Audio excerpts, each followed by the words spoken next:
de feito, remata hoxe. Mañá.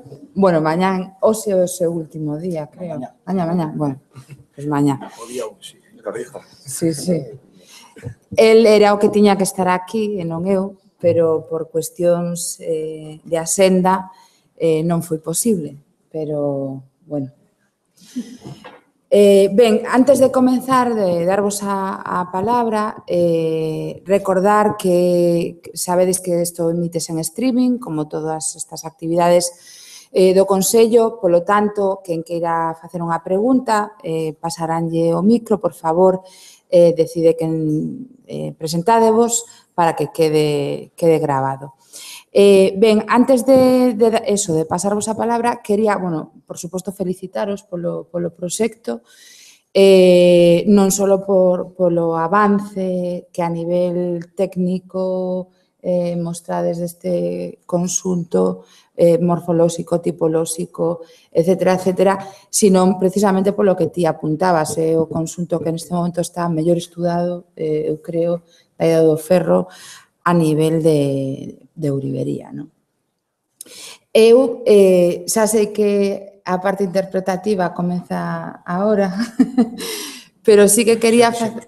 Sí, dixechedes moitas cousas, pero sí quería facervos dúas preguntas moi concretas que supoño que neste momento será difícil contestar.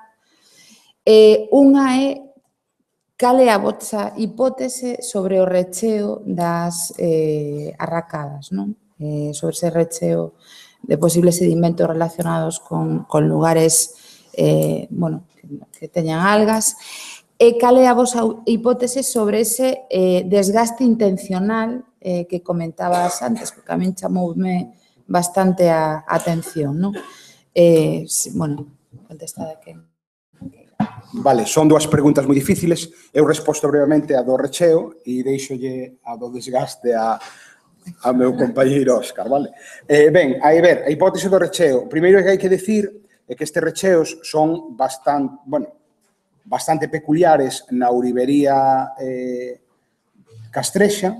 Como decíamos, témolos documentados en Recouso e nas arracadas do seu grupo, como as de Masma, aínda que o recheo se perdeu, pero non son un feito exclusivo da ourivería dos castros. Non aparecen xa en cronoloxías anteriores do bronce final, tanto nas Illas Británicas como en Bretaña. Recheos de diverso tipo, recheos con cera de abella, recheos de orixe vegetal. Os de cera de abella, por exemplo, aparecen en lo que se chaman gold lock rings, en discos feitos, traballados por deformación plástica, porque o emprego de soldaduras tería derretida esa cera de abella, pero tamén temos, por exemplo, elementos vegetais, ramas de árbores, como núcleo dos torques de Snetiscan, por exemplo, como núcleo a partir do cal se traballan as varillas de metal para darlle elasticidade ao torques. Por lo tanto, os recheos non metálicos non son exclusivos da ourivería castrexa dentro do que é a Europa Atlántica. Como hipótese funcional, pois a verdade é que é complicado, porque, en primeiro lugar, nos plantexábamos por que era necesario rechear unha arracada que, ademais, tiña tabiques de reforzo, como xa expuxeron Óscar e Simona, que, en certa medida, facían innecesario ese recheo.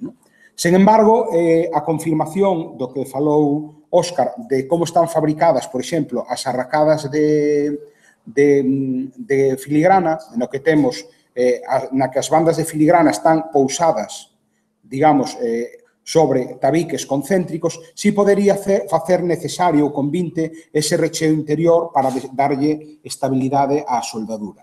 Quer dicir, sería unha hipótese relacionada coa construcción da peza, aínda que ese recheo dalle tamén un maior peso a arracada, que a fai seguramente máis estable a hora de levala, pero, en todo caso, tampouco podemos descartar de maneira definitiva que existan outras hipóteses de tipo, por exemplo, simbólico, etcétera.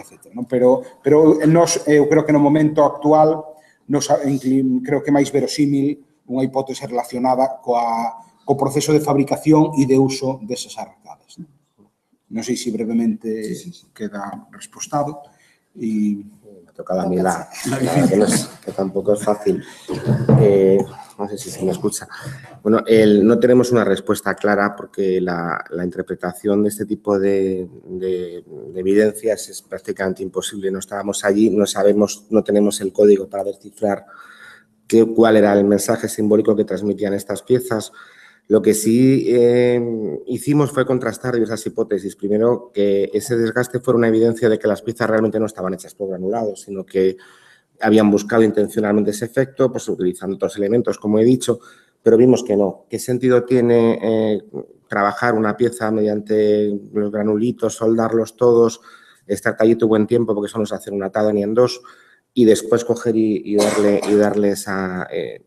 pues posiblemente está directamente relacionado con el sentido simbólico que decía Lois. Yo dudo mucho de que el posible uso como pectoral o como adorno de cintura pueda provocar ese desgaste tan homogéneo y tan presente en los 14 de los 15 ejemplares de recouso, pero que también hemos visto en las piezas del Museo de Lugo. Es que aquí ya no estamos hablando de un conjunto de un mismo artesano, sino de piezas que se han encontrado en lugares bastante lejanos geográficamente dentro de lo que es Galicia y que no tendrían por qué estar hechos así.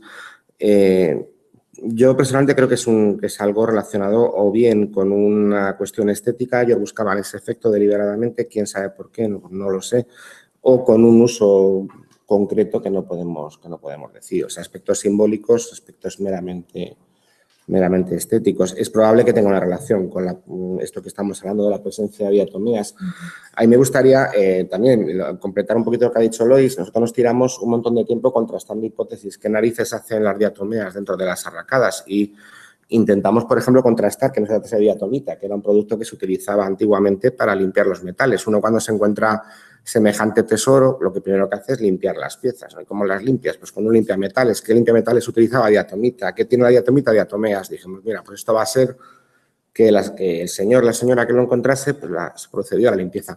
Y nos dedicamos a buscar productos de limpieza de época, ¿no? Allí. Y entonces, una de las cosas que hicimos fue estudiar en el microscopio electrónico muestras de esos productos para comprobar que no estábamos ante eso.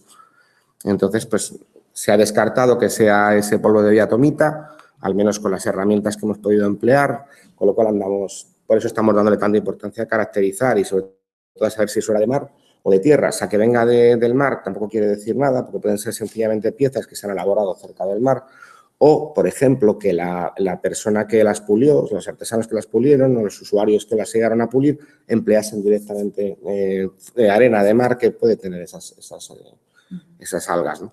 O bueno, que se hayan generado directamente en la deposición. No podemos responder, podemos plantear hipótesis, pero no tenemos unas respuestas, digamos, taxativas, ¿no? Esas preguntas también tan complicadas. Son, sí. Claro. Moi brevemente, sobre este aspecto do desgaste e como anécdota, cando presentamos parte deste estudo nun congreso en Toulouse sobre a ourivería protohistórica, un artesano ourive que participaba no congreso díxonos que el tiña un amigo ourive que remataba as pezas pasándoas polo esmeril. O sea, as pezas de ourivería as metía por esmeril, pero que a primeiras pode parecer unha barbaridade, pero el, segundo nos dicía, pois o facía procurando un efecto estético concreto. Claro, además hay que señalar que tampoco nadie no podemos saber si a la gente de estos pueblos les gustaba que brillase el oro. El oro brilla de natural, pero que lo primero que se hace al llegar a un museo una pieza, generalmente cuando lo encuentra alguien en un museo, es limpiar la pieza, con lo cual la estamos puliendo. El oro es muy blando, al final alteras todas las huellas de trabajo de la superficie, que es una cosa que nos pasa mucho cuando queremos obtener una pieza que ha pasado ya por muchas manos y muchas limpiezas y muchos productos abrasivos, ya no ves ninguna huella de las herramientas de trabajo. Afortunadamente ya no es así, con la conciencia, pero tampoco es descartable, ¿no? que hayan sido esos tratamientos hechos a posta precisamente para darles un aspecto, yo que sé, envejecido. Sí, bueno, eu creo que sí que lles gustaba que brillase ouro. Que brillase, sí. Pero a prova é que hai moitos torques, por exemplo, de bronce revestidos con chapados ou con dourados por amalgama, prova é que buscaban, que había un gusto estético e que valoraban o ouro como material de prestixio, ¿no? Pero bueno, sí que pode haber, eu creo que unha... El oro sí, pero me refiero al acabado, a lo que es el pulido que hace que la pieza te refleje, ¿no? Que es como hablaremos hoy, muchas, ¿no? Bueno, Todos vosos.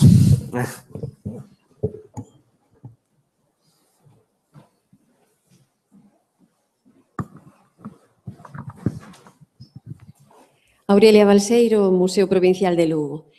Bueno, realmente, como resulta, coincidín con Rebeca na miña curiosidade ao respecto do profundo desgaste intencional, sobre todo do granulado de algunhas arracadas, xa contestástedes, o sea que moi ben. Eu quixera tamén sumarme un poquinho tamén a esa opción do sentido estético, non do acabado. Pero, bueno, quería saber a vosa opinión, xa a sei, pero non quero deixar de aproveitar unha intervención para felicitarvos polas intervencións, felicitarvos pola convocatoria que a vida conta do aforo que temos aquí, obviamente tamén foi un éxito, e darvos as gracias tamén por, digamos que, incluir o Museo Provincial de Lugo e a súa espléndida colección de ourivería antiga nese apartado de investigación. E, basicamente, esperar que a través do Consello da Cultura Galega, ben in situ ou ben desplazándose, como ben decías, Rebeca, a centros como pode ser o Museo Provincial de Lugo, pois continúe un pouquiño neste eido da arqueoloxía do ouro e, concretamente, da ourivería pre- e protohistórica. Nada máis.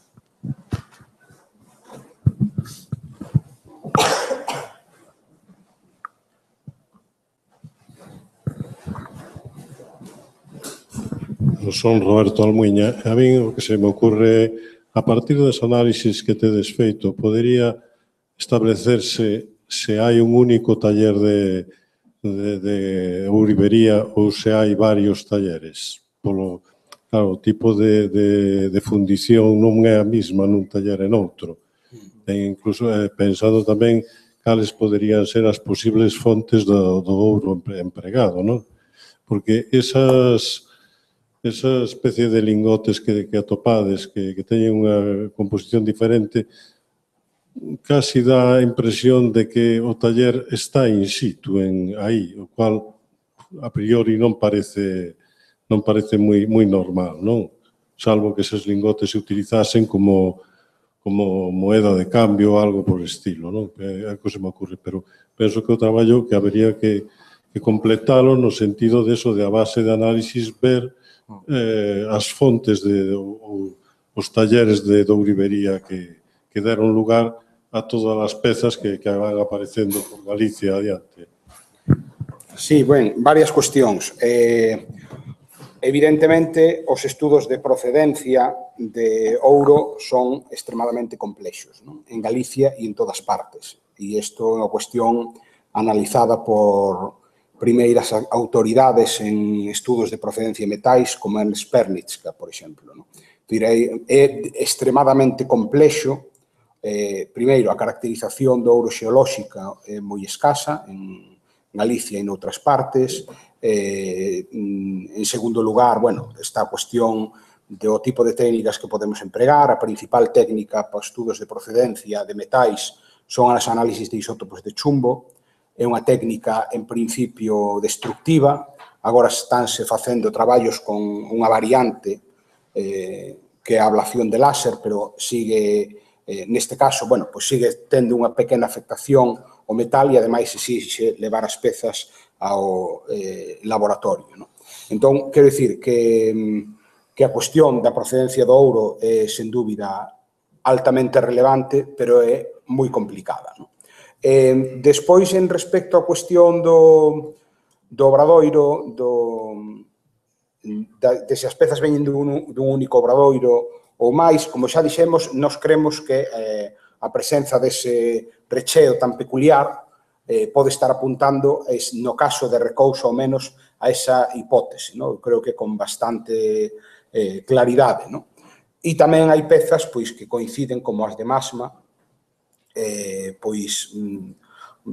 aspectos como ese elevado desgaste, decoración de granulado, recheos interiores. Entón, non sería descartable que procedesen dun único taller. Na cuestión da ourivería castrexa tense plantexado moito a idea do artesán ambulante, dunha persoa que traballa nunha área determinada con as materias primas que lle facilitan a nivel local, non? E a distribución de diferentes tipos, antes o vimos a concentración deste tipo de arracadas nunha zona concreta da provincia de Lugo e en Recouso, fan que esta idea pois non sexa en absoluto descartable, non? Dun artesán itinerante que se está movendo ou recibindo encargos nunha zona determinada, non?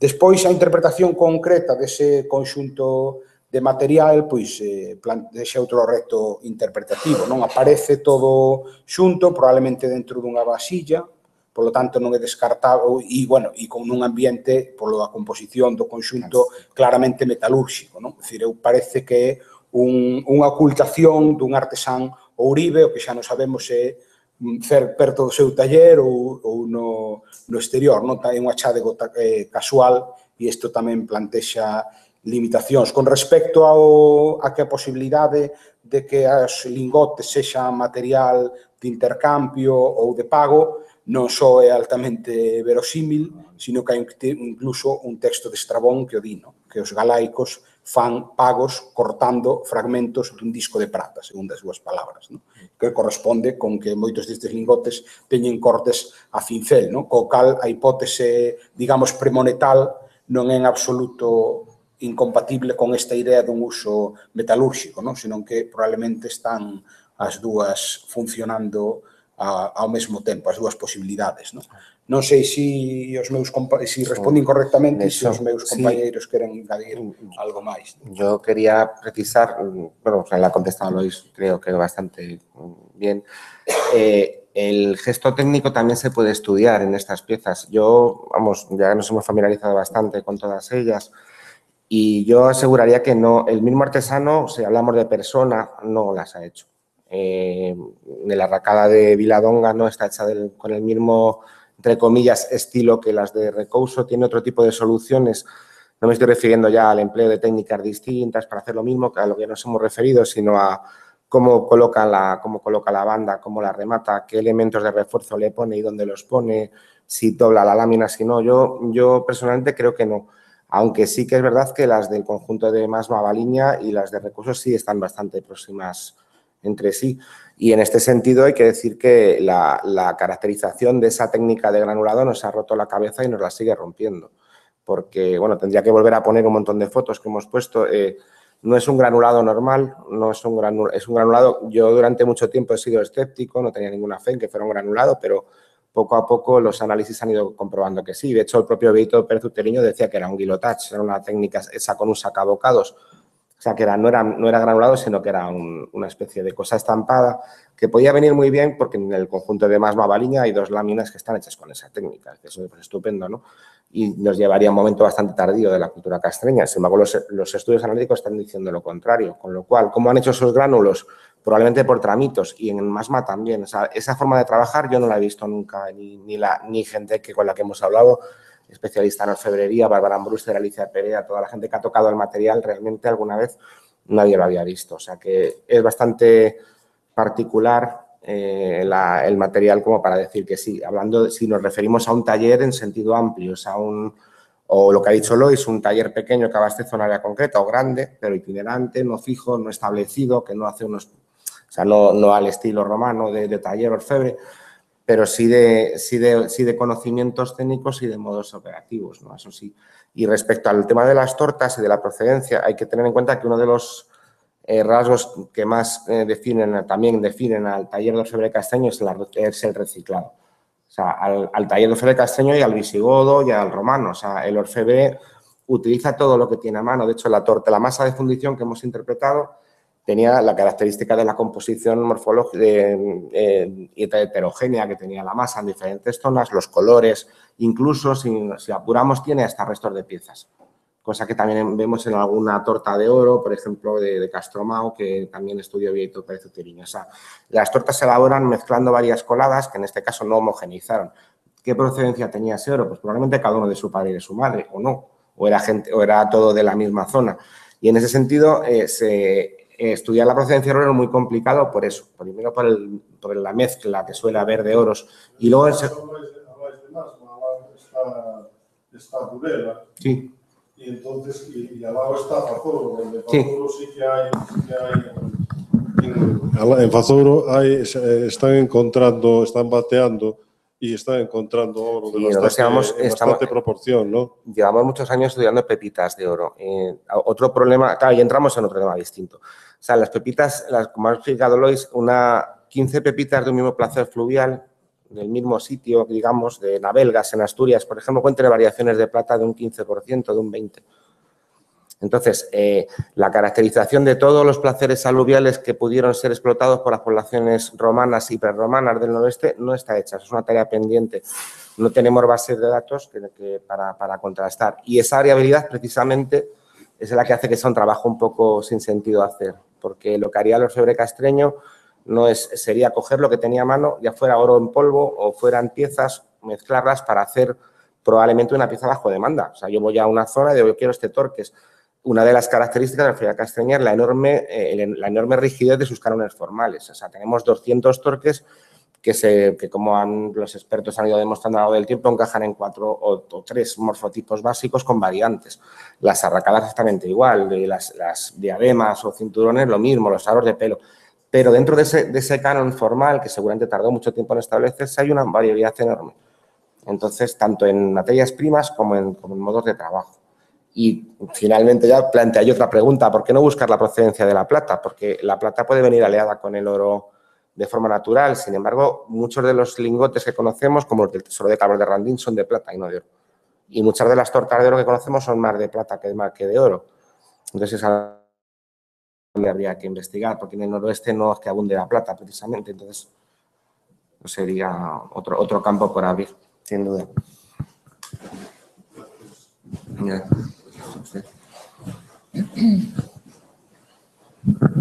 Mira, precisamente na liña do que estabades a comentar, bueno, son Xosé Ignacio Vilaseco, como explicades a alta proporción de prata que hai nas pezas? É algo só exclusivamente nativo ou do ouro nativo, polo que está dicindo, ou pensades que hai aliaxes? E logo tamén quería preguntar para Simona, por lo que he entendido, todo el sistema de fundición que habéis encontrado es el mismo y es ese que no sabéis muy bien cómo se practicaba. Bueno, no. Digo en recouso. Y te quería preguntar en qué otro tipo de tesoros o de piezas aparecen en el resto de la península y si esta exclusividad es también frecuente en el resto de la península. Pues mira, quizás no me expliqué bien durante la presentación. El tipo de soldadura más abundante en general es la soldadura por aleación, que es una soldadura clásica, digamos, que todavía hoy en día se utiliza mucho.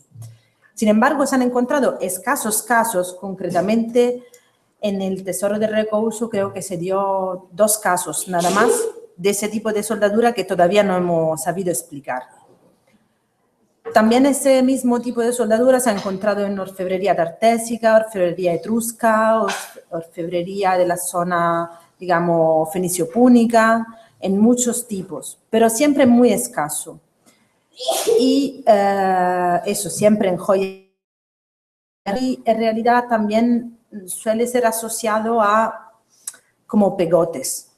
Entonces es evidente que se usa algún tipo de material o un material que ha sufrido algún proceso de corrosión. Aunque hablando de oro, es un poco absurdo hablar de corrosión en el oro, ya que es uno de los metales más estables en absoluto. Pero evidentemente algo ha pasado. Se han hecho muchos intentos a nivel de laboratorio, utilizando polvo de oro, utilizando oro más rico, es decir, añadiendo oro prácticamente, pero no se obtienen los resultados que se ven en la joya arqueológica. Entonces, eso, normalmente la mayoría de las zonas de soldadura que se han encontrado en estos conjuntos son soldadura por aleación. Sí, sobre a prata, moi brevemente, logo podemos completar. Ben, varias cousas. Primeiro, a prata presumiblemente é importada, o cal podería apuntar precisamente a que estamos nun momento tardío, xa, quizá non coa conquista romana rematada, pero un momento no que os romanos xa andan movéndose polo noroeste e a circulación de plata é abundante, pois en forma de denarios ou de monedas romanas en xeral, etcétera, etcétera. De feito, hai casos nos que estas tortas aparecen asociados a moedas romanas, non? Entón, primeiro, eso, posible cronoloxía tardía do fenómeno, non? Se analizamos estes torques, que non hai moitos análisis, pero algúns hai, que, digamos, tipolóxicamente ou formalmente apuntan á primeira idade do ferro, a porcentaxes de prata son ser máis baixas, non? Entón, todo o que ten esa plata aleada en cantidades significativas seguramente é un fenómeno relativamente tardío. E por que o fan? Hai varias hipóteses. A primeira é meramente económica, é dicir, reemplazar o metal máis valioso que o ouro con un pouco menos valioso que a prata, non? Segundo, por cuestións estéticas, é dicir, segundo varía aquí este cadro, este diagrama ternario, que, como digo, foi elaborado por un compañeiro noso e colega, Marcos Martinón, o que expresa xunto aos resultados analíticos estes campos de cor e como a cor da liaxe varía coa composición, non? Polo tanto, como vemos aquí, pois nestas cantidades, a partir dun 30 e algo por cento de prata, nunha aleación ouro-prata, dun 30 e pico por cento, a cor varía a unha tonalidade máis lima. Isto levalles a plantexar, xa plantexaron nun artigo sobre o castro de Auribería do Castro de Viladonga, a posibilidade de que exista no ámbito castrexo unha preferencia por este tipo de coloracións máis de cor lima, é dicir, que estén, ademais dun fenómeno económico, buscando un determinado efecto estético, non? E logo están, bueno, cuestións tamén, por suposto, de tipo tecnolóxico, non? Pero esa idea de aforrar metal, como decía antes, desde logo, está moi presente en todo, como demostran todos estes torques que cada vez son máis numerosos, de almas de prata ou de bronce douradas ou con revestimentos de ouro, non? Aí esa idea do aforro creemos que é indiscutible, non? Perdón, pero tendo en conta que a prata é importada, en que como realmente hai un aforro? É dicir, realmente non sería máis valioso a prata que o ouro, dado que aquí o ouro existe e a prata non? Depende no momento no que estemos a falar. Quero dicir, se un momento no que a prata xa está en conexión cos movementos de Roma no noroeste, funcionando de maneira, pois, bueno, bastante fluida, e, por exemplo, as minas están baixo control, as minas de ouro están baixo control romano, e non só as minas de ouro, sino ao mellor o bateo nos ríos de metais preciosos, pois, quizá esta cuestión depende do momento no que estemos falando, non? Eu creo que en conxunturas ou momentos históricos avanzados non necesariamente a prata é un metal máis difícil de obter que o ouro, non? Ainda que o ouro sexa un recurso local e a prata poda vir de fora, non? Non sei se... Luego también hay que tener en cuenta un poco, es un poco una cuestión complicada, como ha dicho Simona, el oro no se oxida, pero lo que está aliado con el oro sí. Entonces, a veces tenemos enriquecimientos especiales de plata en los análisis de superficie de las piezas, o sea, en fin, los análisis siempre son un poco orientativos, pero el predominio de aleaciones en 35% de plata, un 8%, un 10% de cobre son inequívocamente aleaciones hechas para bajar el punto de fusión y posiblemente económicas, de carácter económico.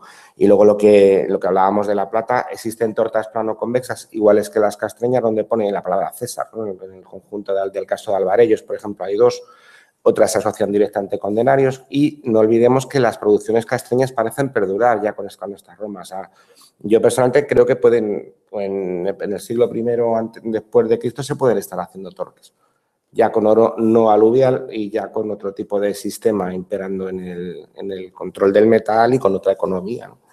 ¿Por qué no?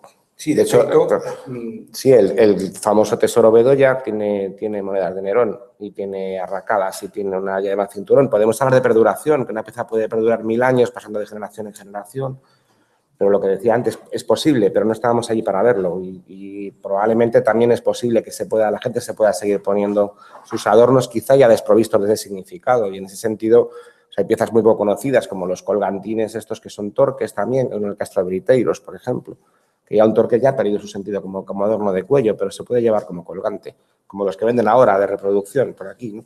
Es una cosa que, en fin. non o presentamos aquí porque había que acotar un pouco, pero o tesouro de Calvos de Randín, que procede casi con seguridade dun castro de Ourense, porque o contexto en principio non estaba claro, pero agora parece que vende un castro, responde un pouco a este fenómeno, é dicir, tortas cun peso moi estandarizado, cunha composición de prata prácticamente pura ou sen aliar e con marcas de corte, non, que están apuntando a ese uso de prata cunha función probablemente premonetal, pero complementariamente para a elaboración de pezas de ouro, etc. Quer dizer, é un tema que todavía temos que aquilatar, moi complexo, que necesitamos, sobre todo, unha información cronolóxica moito máis afinada, que é difícil, porque eu sempre pensei que, bueno, e ti o sabes moi ben, non? Estes grandes debates sobre romano, prerromano, que afectan non só a ourivería, a estatuaria en pedra, a cronoloxía dos monumentos con forno, etc., estamos nos movendo aí nun momento en que a conquista, claro, do noroeste dura, bueno, entre a primeira presencia romana na península e a conquista definitiva hai casi 2 séculos, non? Entre a primeira campaña de Decio Junio Bruto no noroeste e a conquista definitiva por Augusto hai máis de 100 anos, non? Aí están ocurrindo moitas cousas que en determinados momentos, quizáis, o noroeste aínda non está organizado xa de maneira, o sea, administrativamente, pero sí que hai aí xa, pois, os romanos están pululando, xa interactuando coas comunidades do noroeste e aí están pasando moitas cousas, pero que aínda a nivel cronolóxico non podemos afinar moi ben, non? Pero creemos que ese momento eu creo que é decisivo para explicar tamén moitas cousas que pasan na ourivería, non? E tamén corresponde ao momento de presión militar romana na que están emerxendo elites nas comunidades castreñas que demandan seguramente ou que expresan a súa condición de elites pois a través desta ourivería, non? Eu creo que, ou creemos que o auxe desta ourivería non se pode explicar desconectada deste tipo de fenómenos, non? Pero, como digo, hai moito a nivel, sobre todo cronolóxico, que afinar aí.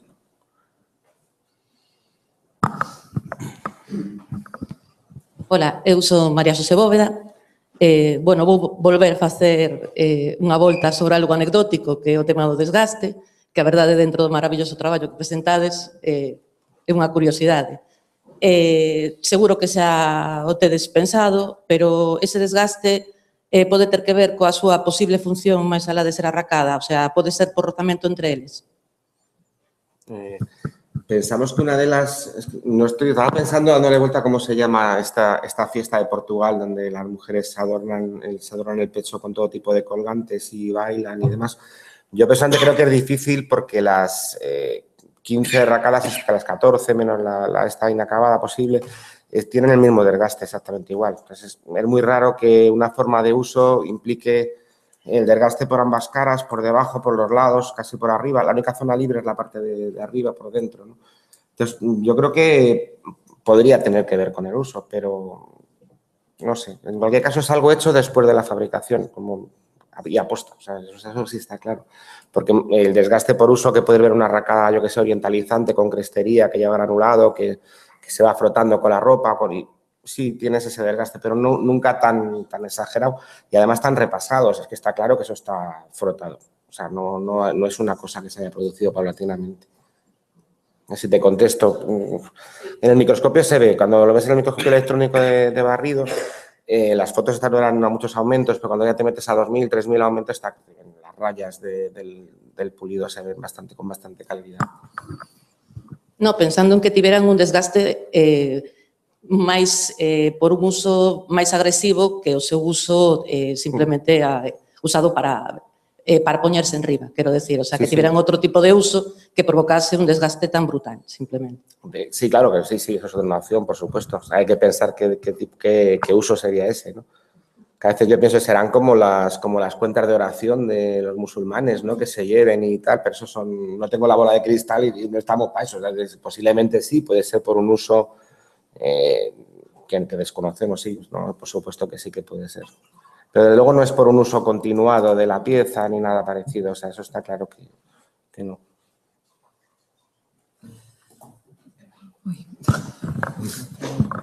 Hola, Manuel Gómez, do CICUS. Gustou moito a charla, moi bonita, moi sorprendente o das diatomías, desde logo. Tamén me sorprende moito o sistema de focalización con microcapilares, que non entendo, e, por favor, se me podes explicar, pois, moi agradecido. Podes Sí. Además, si puede explicar cómo funciona el sistema de fluorescencia de rayos X microcapilar, que le agradecería que me lo explicara porque no lo entiendo y me parece muy interesante. Mira, trataré de explicar así brevemente, sin entrar mucho en detalle para no aburrir excesivamente. La óptica policapilar funciona como un espejo, principalmente. Tú tienes como si fuera una bombilla, una luz, y los rayos X vienen... no, quizá tengo una imagen. Vienen transmitidos de manera a focalizar...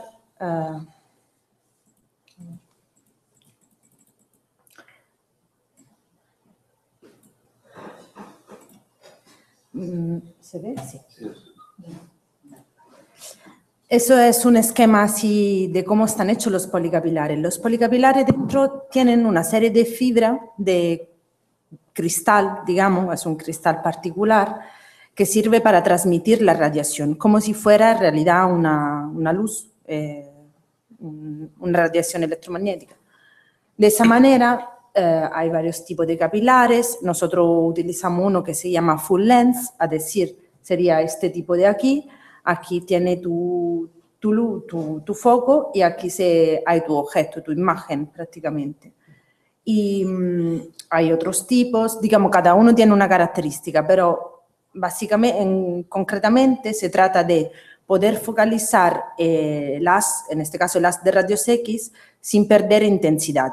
Porque, por ejemplo, se usan también colimadores, que sería como poner un agujerito delante de una bombilla muy grande, pues lo que obtiene también un tamaño muy pequeño, pero perdiendo intensidad. De esta manera se trata de transmitir casi toda la energía con una eficiencia bastante alta. En realidad esta es una aproximación porque la eficiencia es más alta o más baja dependiendo de la energía, pero digamos sin perder mucha intensidad. De esa manera te permite no reducir mucho el tiempo de análisis básicamente, porque cuando también te va a hacer campaña de medida, pues la cuestión no es estar 20 minutos sobre un singolo punto, pero poder obtener un haz muy colimado. Muchas gracias. De nada. De las diatomeas, es muy curioso que estén concentradas. Las diatomeas normalmente están en muchos ambientes, marinos y no marinos, en cualquier sitio donde hay agua hay diatomeas, y lo raro es que estén concentradas. Entonces, comentasteis que había algún caso en Reino Unido, documentado, y yo me pregunto, Reino Unido era conocido por la Blanca Albion, ¿no? Y están todos los acantilados de Dover y demás, son acantilados de diatomeas. Son calizas. Sí, aí probablemente me expliquei mal. A cuestión, é dicir, eu decía que hai recheos non metálicos noutros ámbitos, pero que son vegetais en moitos casos ou de cera de abella. O único caso no que documentamos material de recheo que conteña diatomeas foi este, é dicir, en Recouso. Perdón se non fun moi claro. Respecto á concentración de diatomeas, neste tipo de recheo, é un fenómeno que sorprendeu incluso a varios expertos en diatomeas que consultamos, ¿no? Neste sentido, temos apalabrado a colaboración que creo que é o principal experto en diatomeas en contextos arqueolóxicos, que é Nigel Cameron. O que pasa que o que fixemos por agora, de momento, foi detectar as diatomeas, como decían, por composición nese estudo con pirólise, e no caso e con microscopio electrónico. Que pasa? Que as persoas que consultamos de momento únicamente veron as imaxes de microscopio e o que nos plantexan é que queren ver mostras, es decir, fora dese recheo, fora das arracadas e poder estudalo.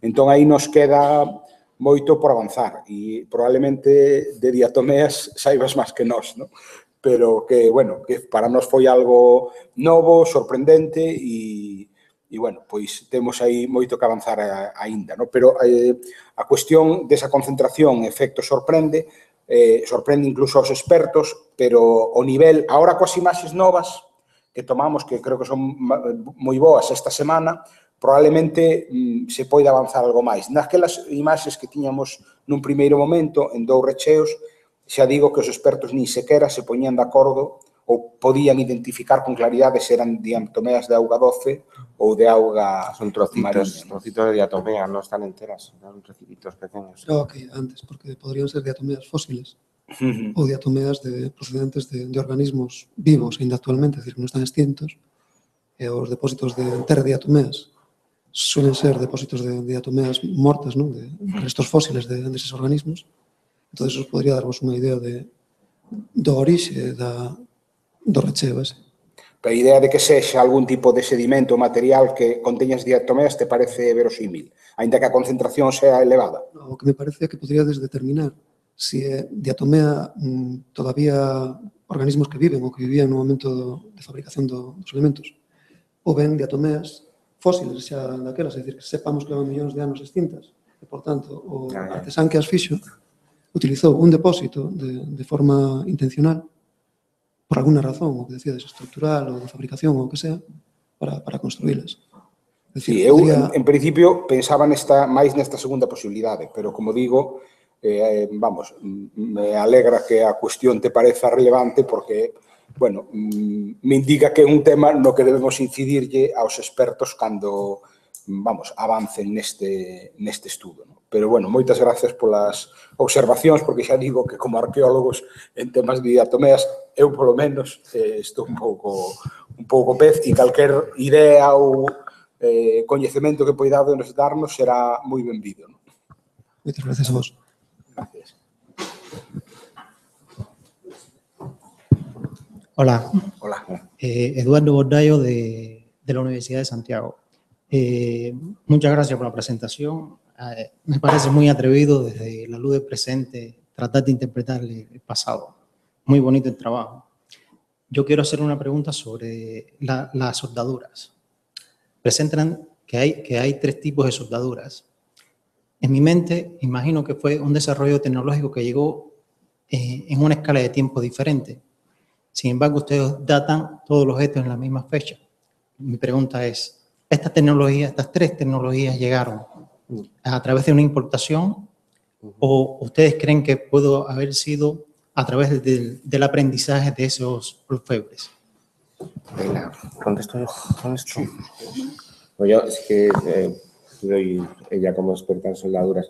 La soldadura se acepta que llega al noroeste a través de la tecnología mediterránea, que en principio no entraría más o menos hasta el siglo VIII, de hecho, pero poco a poco se va rebajando la cronología. Entonces, en torno al año 1000 antes de nuestra era ya podían estar funcionando importaciones que podían tener esas técnicas que desde luego se extienden muy rápidamente, dan lugar a toda la orfebrería orientalizante y suben hacia el noroeste como muy tarde, en torno al siglo VII o así, más o menos en las Beiras portuguesas y en el norte de Portugal ya tienes algunos ejemplos de brazaletes con granulado, con alguna soldadura de filigrana y con el tiempo entendemos que un poco después se constituye en una parte fundamental de la orfebrería castreña. La orfebrería castreña no se puede entender sin la soldadura, me refiero a la soldadura de aleación, o sea, la soldadura canónica de interponer un material fundente con un menor punto de fusión entre dos superficies y derivada de la aplicación de esa técnica, la extensión del granulado y de la filigrana, que son también 2 técnicas que son muy importantes en el mundo castreño, combinadas con otras de origen posiblemente local, ¿no? El estampado, el trabajo con martillado, etc. Todas las soldaduras que hemos visto son complicadas de caracterizar porque además soldaban muy bien. No sabemos si tenían sopletes, no sabemos cómo las utilizaban, porque ahora, claro, se plantean un montón de preguntas. ¿Tú cómo haces una arracada de tipo recouso? Calentándolo todo a la vez, probablemente. Eso requiere un control de narices de la temperatura de tu horno, de donde estés trabajando, o posiblemente el uso de herramientas de tipo soplete, que ya poco a poco se están empezando a reconocer, siempre en el sur es el que nos va dando el conocimiento, que lo vamos acoplando por aquí, en algunos tubitos para direccionar las llamas, etcétera, etcétera. Pero el problema es que muchas veces analíticamente estos cambios de composición de esas soldaduras no se documentan bien y por eso intentamos buscar técnicas lo más exhaustivas posibles, ¿no? de caracterización, que son las que nos ha explicado Simona, ¿no? Pero vamos, en principio sería más o menos así. Una importación, no sé si he contestado la pregunta, pero lo que se acepta es que esa técnica viene con los fenicios, como la cerámica torno, ¿no? Que llega, se supone que llega con ellos y en cuestión de 50 años la tienes hasta en el último poblado de... O sea que más o menos por ahí iría el tema, creemos. Sí, no tengo mucho más que decir, la verdad.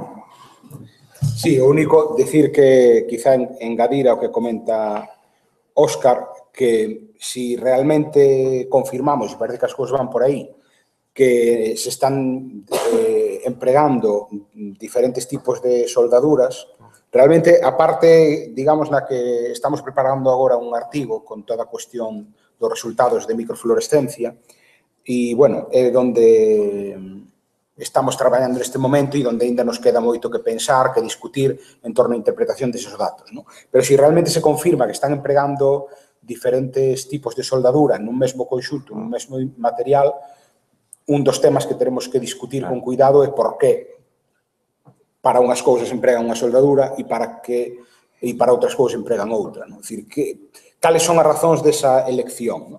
Pero, como digo, é un traballo en curso e, bueno, esperamos ter pronto algunhas conclusións, pero aínda nos queda... porque, bueno, o estudo este de microfluorescencia é de hai poucos meses, non de antes do verán. E, bueno, nos queda aínda bastante por discutir eses datos, ¿no? Que son las sorpresas, ¿no? Que presentábamos aquí precisamente, el estudio de microfluorescencia y estas cosas. Está dando mucha información nueva. Claro. Creo que había una pregunta.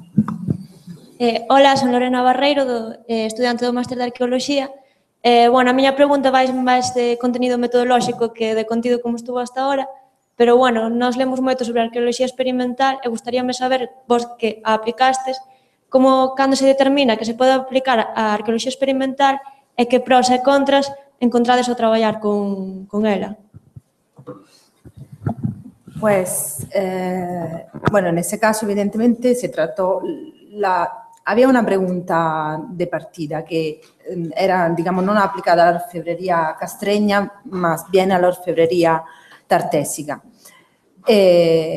Había unos tipos de soldadura que no se... Sí, vale, en la literatura venían recogidas, pero no se entendía bien cómo analizar, cómo interpretar más bien los datos analíticos. Qué tipo de variaciones suponían, por ejemplo, la soldadura de sal de cobre, vale, aumenta el cobre, pero ¿cuánto aumenta? Si encuentro un aumento del 2%, ¿es soldadura o es inhomogeneidad de la aleación? Etcétera, etcétera. Entonces, en esos casos, la cosa más fácil, entre comillas, aunque fácil no fue, era reproducir estos procesos. Pues los pros y los contras. Los pros y los contras, bueno, los pros, lo que he dicho antes, evidentemente que una vez que tú obtienes esas muestras, tú puedes hacer con ella cualquier cosa, es decir, análisis estructurales, análisis microestructurales, ICP, puede hacer cualquier cosa para caracterizar cuanto más posible lo que tú has reproducido en el laboratorio. Obviamente tiene que tener una técnica como, ¿cómo se dice? Una técnica de muestra, es decir, yo analizo las muestras que he reproducido con esta técnica, sé cuál es la respuesta, por lo tanto puedo coger esta misma técnica y aplicarla a una muestra desconocida, es decir, a una muestra arqueológica. Esto, por un lado, son las cosas positivas, porque allí lo único que te puede bloquear en hacer el análisis es tu imaginación, es decir, todo lo que quiera puede hacerlo. Los contra es que, evidentemente, la receta, así recogida, por ejemplo, en el papiro de Leiden, por Plinio el Viejo, en la Naturalis Historias, pues claro, son recetas, pero no son la receta que tú hoy en día te puedes descargar de Google. O sea, son para interpretar, a decir, una sal de cobre. Allí también se hicieron muchísimo estudio para ver cuál era la sal de cobre más adecuada para llevar a cabo este tipo de soldadura. O lo mismo con la soldadura por aleación soldante. No es que existe una aleación soldante, es decir, tanto de oro, tanto de plata, tanto de cobre. Cualquier aleación puede ser soldante según con la aleación de partida con la que la compara. ¿Sabe? Lo importante es que baje el punto de fusión. Entonces hay toda una serie de dificultades, tanto de interpretar, bueno, para empezar, recoger las fuentes, interpretarla y también muchos problemas a nivel de nomenclatura, porque no es que cada uno llamaba la malaquita efectivamente ese carbonato, hidrato de cobre, y llamaban malaquita cualquier cosa verde, por ejemplo, no necesariamente era malaquita. O también la historia famosa del uso, esa es una de las cosas que todavía está por interpretar, del uso del natron. No se sabe muy bien desde un punto de vista químico qué es el natron. ¿Sabe? Entonces, esas son las dificultades que a veces te puede llevar fuera de camino. Entonces, es un análisis muy cuidadoso, se trata de confrontarse con muchas personas y tratar de hacer cuanta más prueba posible en realidad. Pero, bueno.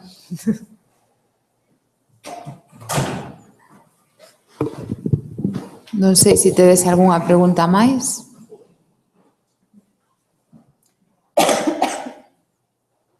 Non? Bueno, pois moitísimas grazas, por suposto, a Simona, a Óscar e a Lois por vir hoxe a contarnos este proxecto. Sabedes que o interés que desperta, tanto pola asistencia como polas preguntas. E nada máis, grazas a vos por estar hoxe connosco e volvemos en xaneiro.